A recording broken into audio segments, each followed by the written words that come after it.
How do we know that? I mean, because you know that for a long time, the CBN has always given this marketers exchange rate at the official price. But if that doesn't happen anymore, and these people have to go and source their funds from the parallel market, don't you think it will put pressure even further on the current exchange rate, even at the parallel market? What do you think will happen in that instance? No, let me tell you what will happen. First, there's going to be some pressure. The price product will still be there, very high. But at the end of the day, people will decide to look at the profit margin in the petrol sector, and they will start to set up their modular refineries. Small refineries will start emerging from every other place. And what are you going to see? Competition. You will see more than 100 refineries developing from day one with its multiplier effect. A lot of industries will grow along the modular refineries, and at the end of the day, what you will see is competition setting in. Everybody will have products available and will want to sell. So you will see the price coming down. The GSM is a living example. You don't need to. You remember how much you used to buy a SIM card, and today you have seen the level of competition going on.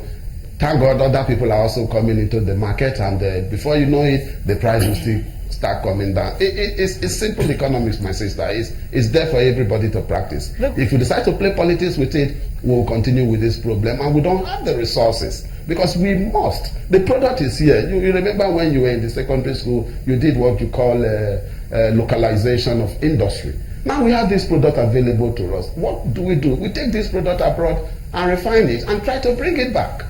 We have not solved any problem. We have just continued complicating our issues. So we must address this issue, take the bull by the horn, and solve this problem once and for all. If not, we'll keep blaming Mr. A, Mr. B, shifting blame. The question is, how does... For reasons... You are looking at, you say it won't take so long. A lot of people can see the solutions. What they worry about is the short-term impact on the people, for instance, and how it is that government can mitigate some of those things. Because recall that part of the criticism that trailed the Jonathan administration in handling that was the fact that they felt that, they weren't given enough time to remove the subsidy in such a way that the impact won't be so much on the populace. What do you think that government should do in the short time to mitigate some of the impact that will be felt, or the shocks that will be felt as a result of what you are proposing? Well, first I think we must agree also that as of today we have major challenges that borders on resources.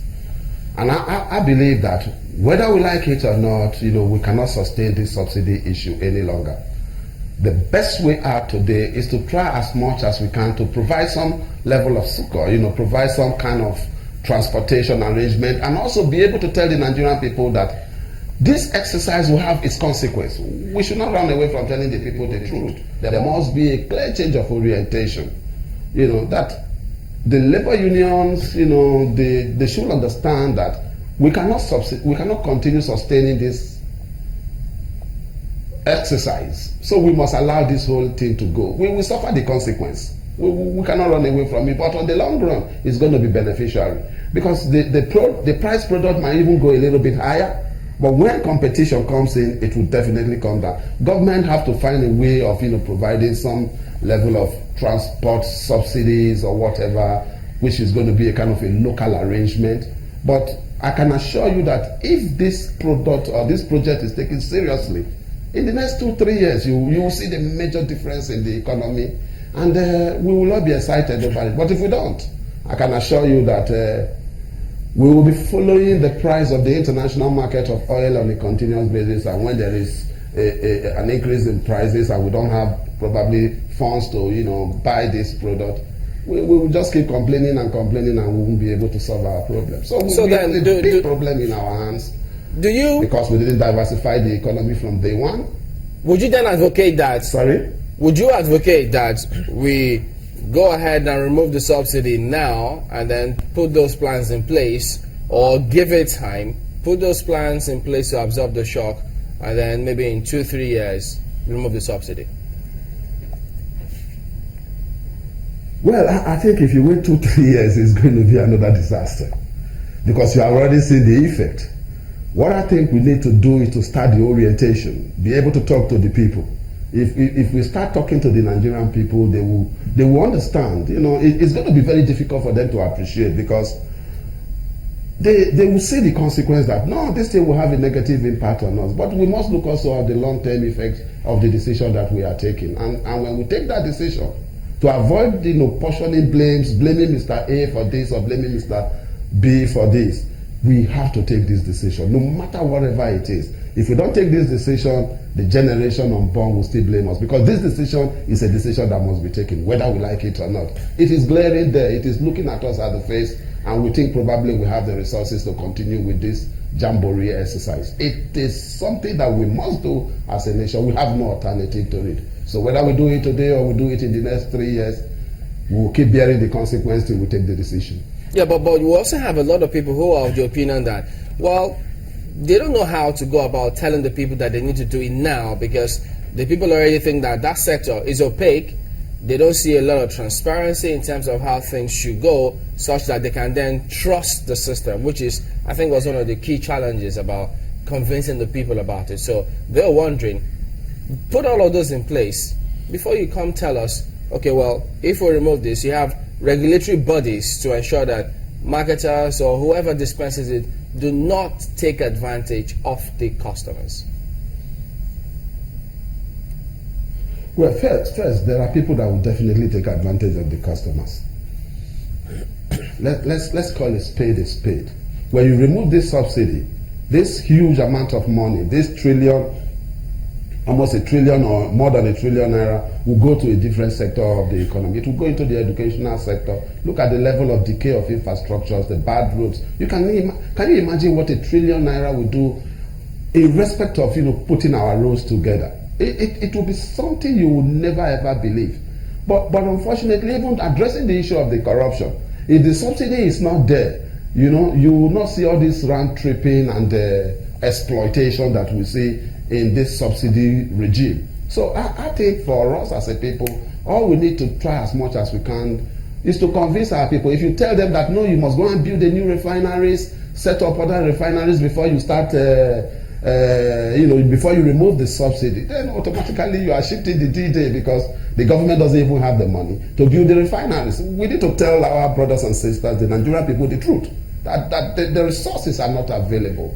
The oil price has dwindled, and today we don't have that kind of free funds that we used to have in the early days. You know, so we must address this problem. I wish the Jonathan administration, which I'm part of, addressed this issue. And today, probably the Buhari administration will just have been cruising home on the issue of subsidy. But it is a confrontational issue, and I am directly telling the president that, Mr. President, this is a major issue before you.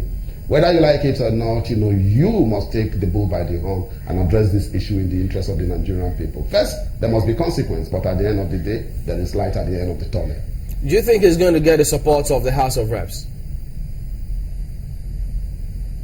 I will support him 100% on this. I will give him all my support, because I know it is in the interest of the Nigerian people. And I will be able to convince my brothers and sisters also of my party to support him, because it is our people that will be the beneficiary. You know. But I think the concept or the ideology of criticizing where you don't need to and facing the problem should be what we should do. So for me, as an individual, Leo Ogor, a removal of subsidy, because I know my people are buying petrol at 200 naira, I will give him all the necessary support, and I know definitely the price will come down on the longer run. But if we continue like this, I can tell you will buy petrol for even 400 naira. Well, given the current situation now, do you think some of those colleagues of yours who or hardliners as to do not remove subsidy, do you think they might have in any way shifted their position? I can tell you, because of the effect, because of the pace, because of the huge loss, because of the danger to the economy, you can see the billions of nairas we are losing on a daily basis. Look at the loss of manpower. I am sure that where facts are put before them, definitely they will have no option than to change their minds. You know, and I know that the truth might be very bitter, but it is important that we look at it as a people and address it. And I can tell you that reasonable arguments in respect of this issue we take the day, and I believe that if we are sincere and we decide to leave the politics of oil out of it, we will let the subsidy go. A lot of Nigerians believe that subsidy should go. What we need to do is to educate the masses, let them appreciate that the funds that will come out of this whole exercise of the long run will be channeled to the development of the economy. The job creation aspect of it will be so enormous. You can imagine the multiplier effects of the various industries that will be sitting by the side to take advantage of the byproducts that will be coming from oil refinery. It is unbelievable. I want to thank you for talking to us, Honorable Leo Ogor, Minority Leader, Member of the House of Representatives. We will be back in a moment. Don't go away.